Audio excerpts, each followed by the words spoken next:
வெற்றி கொடிகட்டு கதை. துபாய் அழைத்து போவதாக கூறி ஏமாற்றிய ஏஜென்ட். மும்பையில் ஹாட்ரிக் வெற்றி பெற்ற கேப்டன் தமிழ்ச்செல்வன் யார்? மகாராஷ்டிரா மாநிலத்தில் பாரதிய ஜனதா கூட்டணி அமோக வெற்றி பெற்றுள்ளது. மும்பை சயான் கோலிவாடா தொகுதி காங்கிரஸ் கட்சியும் பாஜகவும் நேரடியாக மோதின. இந்த தொகுதியில் காங்கிரஸ் கட்சி சார்பில் போட்டியிடும் கணேஷ்குமார் யாதவும், பாஜக சார்பில் போட்டியிடும் தமிழ்ச்செல்வனும் தமிழகத்தை பூர்வீகமாக கொண்டவர்கள். மகாராஷ்டிரா தேர்தல் களத்தில் இரு தமிழர்கள் மோதிக்கொள்வதால் மகாராஷ்டிரா வாழ் தமிழர்கள் மட்டுமின்றி தமிழக மக்கள் மத்தியிலும் எதிர்பார்ப்பை ஏற்படுத்தியிருந்தது.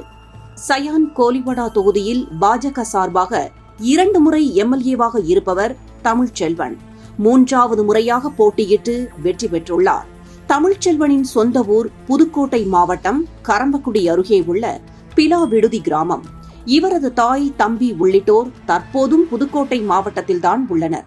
சுமார் 35 ஆண்டுகளுக்கு முன் துபாயில் வேலைக்கு சேர்த்து விடுவதாக கூறி ஏஜென்ட் ஒருவர் தமிழ்ச்செல்வனை மும்பைக்கு அழைத்துச் சென்று விமான நிலையத்தில் விட்டுவிட்டு எஸ்கேப் ஆகிவிட்டார். துபாய்க்கு செல்வதாக ஊரில் கூறிவிட்டு வந்து ஏமாந்து போய் மீண்டும் வெறுங்கையுடன் திரும்புவதை தமிழ்ச்செல்வன் விரும்பவில்லை. இதனால் மும்பையிலேயே தங்கிவிட்டார். தமிழ்ச்செல்வன் மும்பை ரயில் நிலையங்களில் கூலி தொழிலாளியாக தன் வாழ்க்கையை தொடங்கினார். பின்னர் படிப்படியாக உயர்ந்து தாராவி உள்ளிட்ட தமிழர்கள் அதிகம் வசிக்கும் பகுதியில் மக்களுக்கு உதவத் தொடங்கினார். மும்பை தாஜ் ஹோட்டலில் தீவிரவாதிகள் தாக்குதல் நடத்திய போது காயமடைந்து உயிருக்கு போராடிய 50 பேரை கைவண்டையில் படுக்க வைத்து மருத்துவமனையில் சேர்த்தார். அப்போதுதான் பல மீடியாக்கள் தமிழ்ச்செல்வனின் உதவும் குணம் பற்றி செய்திகள் வெளியிட்டன. இப்படித்தான் அவர் பிரபலமானார். இவரது உதவி செய்யும் குணத்துக்காக மும்பை வாழ் தமிழர்கள் இவரை கேப்டன் தமிழ்ச்செல்வன் என்று அழைக்கிறார்கள்.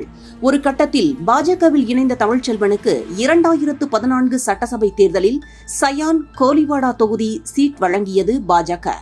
அதில் வெற்றி பெற்று முதல் முறையாக எம்எல்ஏ ஆனார் தமிழ்ச்செல்வன். மீண்டும் 2019ஆம் ஆண்டு சட்டசபை தேர்தலிலும் சயான் கோலிவாடா தொகுதியில் வென்று பாஜக எம்எல்ஏவாக இருந்தார். தற்போது 3வது முறையாக வெற்றி பெற்றுள்ளார் தமிழ்ச்செல்வன்.